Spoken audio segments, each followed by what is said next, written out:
식사들 하셨습니까? 이것은 얼마니? 요것이 바로 사채. 이것은 명품 중에 명품 조국 백서. 드디어 나와버렸습니다. 정말 오랜 기다림 끝에 조국 백서가 나왔어요. 정말 이 책이야말로 우리 민주시민이라면 이 가슴 위에 달아야 되는 그 배지 같은 그런 개념의 책이 되겠지요.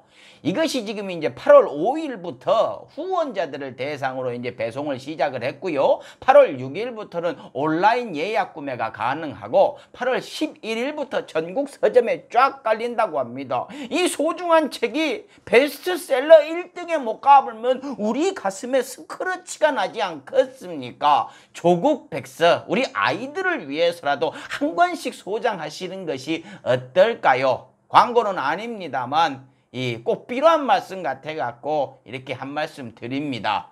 단 이 책은요, 베개로 쓰시면 안 됩니다. 그리고 또 여담 하나 말씀을 드리겠습니다. 여러분 좋아하시는 박지훈 변호사 있지요. 얼마 전까지 진행을 하던 TBS 더룸이라는 프로그램이 있었는데 거기 진행을 했었죠. 근데 그 박지희 아나운서 편을 들다가 거의 잘리기 직전이랍니다. 아마 잘린 것이 확정됐다고 하네요. 그래서 다른 것이라도 좀 살려야 할 텐데 OBS에 막전막후라는 것을 진행을 하는데요. 그것은 잘리기 직전이랍니다. 왜? 재미가 없어갖고죠. 구독이 안 되고 시청률도 안 나와갖고 힘든 상황이라고 합니다. 이것을 살리려면 여러분들의 구독이 필요하다고 합니다. 유튜브에요.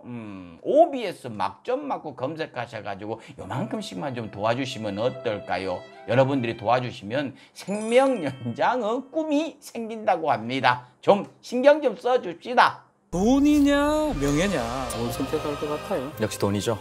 이 자원이 제일 궁금해요. 지금 가진 기회가 없기 때문에. 구독. 자, 그럼 오늘도 변함없이 럭셔리 칼럼 시작하겠습니다. 구독. 나보다 없는 사람 생각도 좀 해보죠.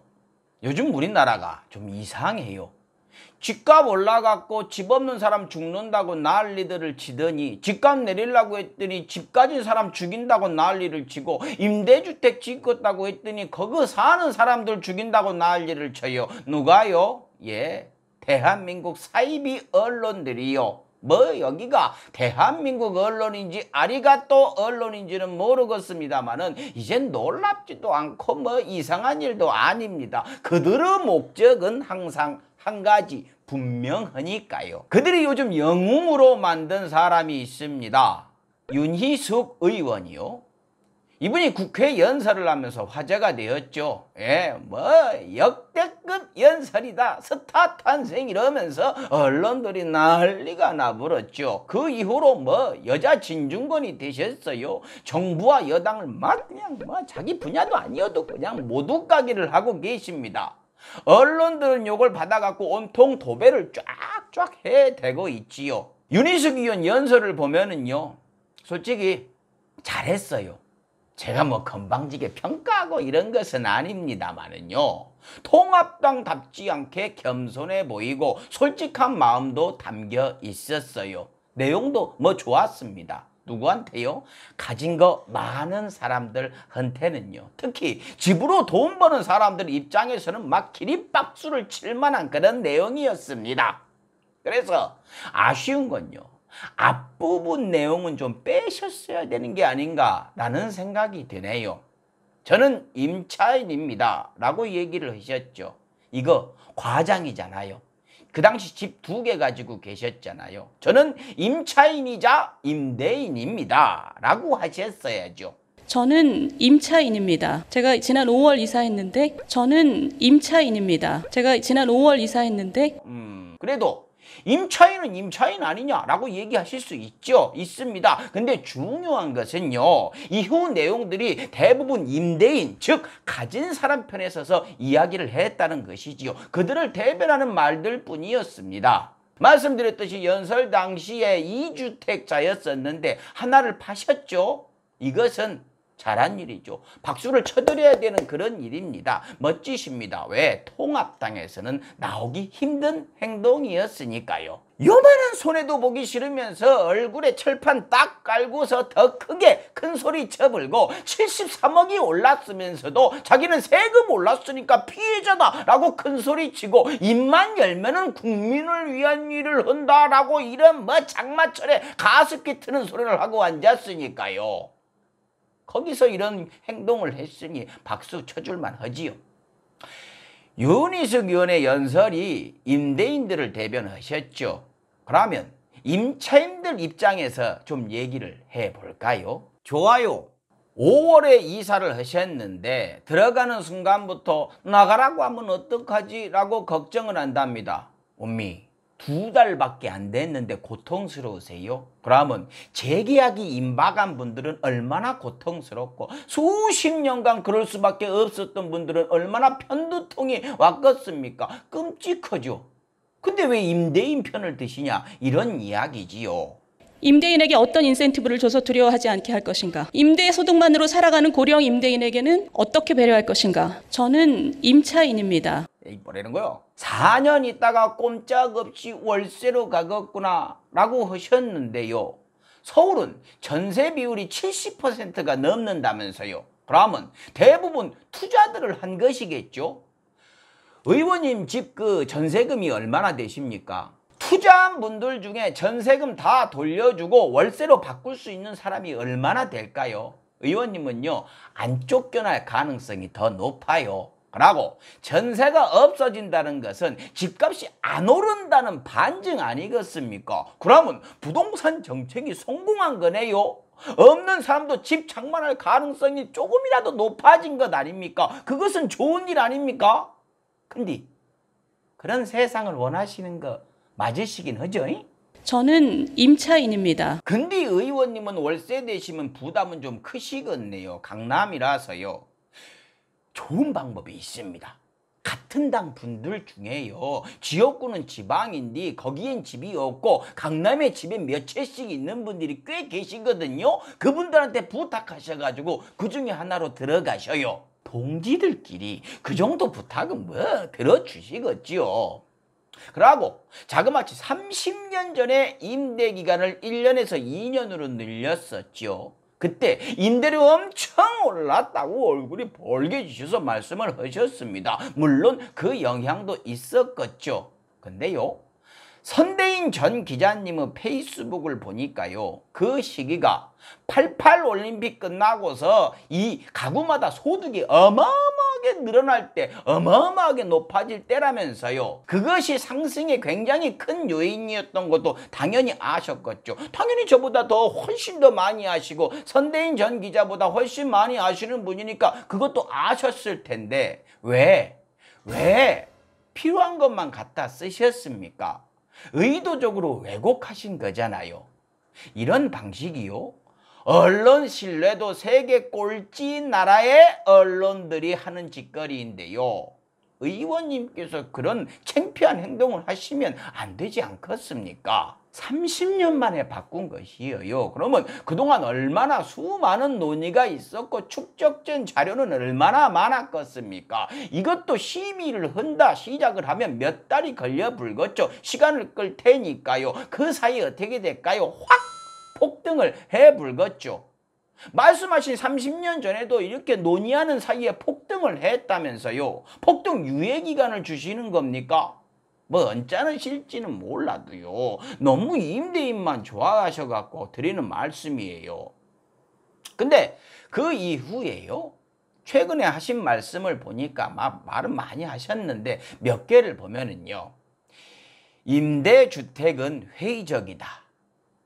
이거 어제 시작했어요. 이 촬영날 기준으로요. 어제 시작한 거니까 벌써부터 쟤는 뿌리지 말아주셨으면 좋겠네요. 잘 되면, 나라 잘 되면 정치인들도 좋은 것 아니겠습니까? 그러고요, 여당 국회의원 연설들을 보면서 극단적일 정도로 선동적이었고 포효하고 환호하는 광경을 보니 현기증이 났다라고 하셨어요. 예? 뭐 반대편 입장에서 보면 그럴 수 있죠. 이해합니다. 근데 조국 전 장관 부인 정겸심 교수가 강남에 건물 사는 것이 꿈이라고 했다. 이거요. 검찰이 언론한테 조롱하라고 사적 대화를 깐 것인데 꼭 이것을 인용하셔야겠습니까? 조국 일가에 대한 검찰과 언론의 극단적이고 선동적인 모습은 어떻게 보셨습니까? 전 그들이요 조국 가족들 그냥 발기발기 찢으면서 포효하고 환호하는 광경이 현기증이 나던데요. 거기에 대해서는 어떻게 생각하십니까? 물론 뭐 저 같은 놈이랑 의원님이 비교할 것은 아닙니다만 참 생각이 너무 반대편에 가 있는 것 같네요.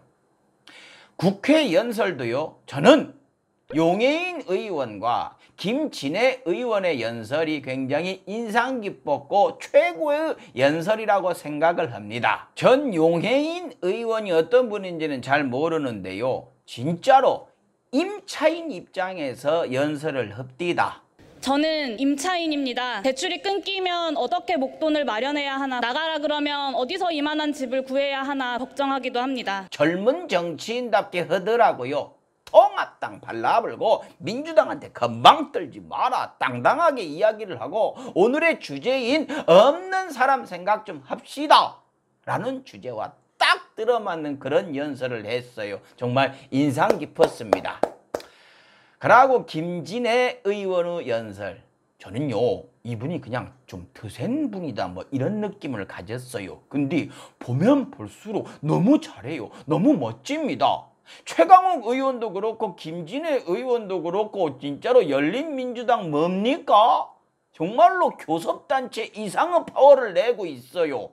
연설 내용이요 아주 그냥 딱딱 부러지면서 부동산으로 떼부자가 되는 시대는 끝났다라고 강하게 이야기를 하십니다. 근데 저는 이면을 봤습니다. 이분이 더 대단한 게요 다주택자예요.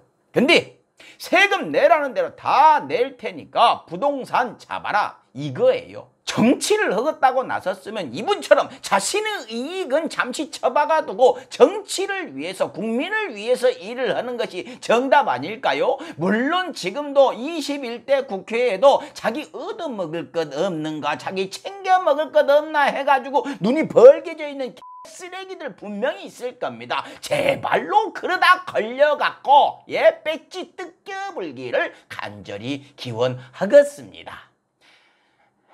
김진애 의원 얘기하고 있었죠. 계속 가면요 기가 막힌 애드립이 있었죠. 통합당 의원이 가자자 임대주택이 뭐고 진작에 짓지 그랬냐 라고 큰소리 치는 것에 멋지게 받아치셨습니다. 뭐라고 하셨냐? 그렇습니다. 여러분들이 종합부동산세를 열심히 거둬줬으면 진작에 지을 수 있었을 겁니다. 이거 아닙니까? 이것이야말로 역대급 애드립, 역대급 연설이라고 해야 되지 않겠습니까? 근데 용해인 의원 연설이건 우리 김진애 의원 연설이건 거의 묻어가고 있죠. 묻혀져 버렸어요. 언론이 다루지를 않으니까요. 근데요. 진작 짓지 않았냐라고 이야기했던 통합당 의원님, 그건 누구신지는 모르겠는데요. 생각을 좀 하고 딴지를 걸어도 좀 걸으시지요. 왜 못 지었냐고요? 김진애 의원님 말씀도 있었지만 솔직히 20대 국회 때 통합당이 사사건건 아무것도 못하게 발목 잡아갖고 못한 것 아닙니까? 그래서 21대 국회는 국민들이 표 몰아줘갖고 그 힘으로 지금 밀어붙이고 추진하고 지으려고 하고 있는 것 아닙니까? 그렇게 목소리만 크다고 국민들이 와 하던 시대는 끝났습니다. 다 보면서 제가 다 민망했어요. 생각을 좀 합시다. 요즘 국회를 보고 있으면요 뭐랄까 좀 행복하다 할까요? 그러고 짜증이 안 난다 이렇게 표현을 해야 되나요? 일이라는 것을 하는 국회를 보는 것 자체가 행복하니 그 전에 국회가 얼마나 엉망이었는지 실감이 가고 있습니다. 그러고 요즘 국회 이 돌아가는 모습들을 사진으로 쭉 보고 있으면은요 아따 그 류호정 의원 의상이요 안 봤습니다. 아무것도 안 보고 아무런 생각도 하지 않았고 뭐 비판적인 시선으로 보지도 않았고요. 제가 뭐 머릿속으로 이상한 생각을 한 것도 아니고 판단도 하지 않았으며 아무 생각 아무런 감정 없이 사진을 잠깐 봤다가 눈을 바로 뗐습니다. 그러니까 저한테 뭐라고 하지 마세요. 마치겠습니다. 칼럼이 칼럼다워요. 칼럼이지. 식사하십시오.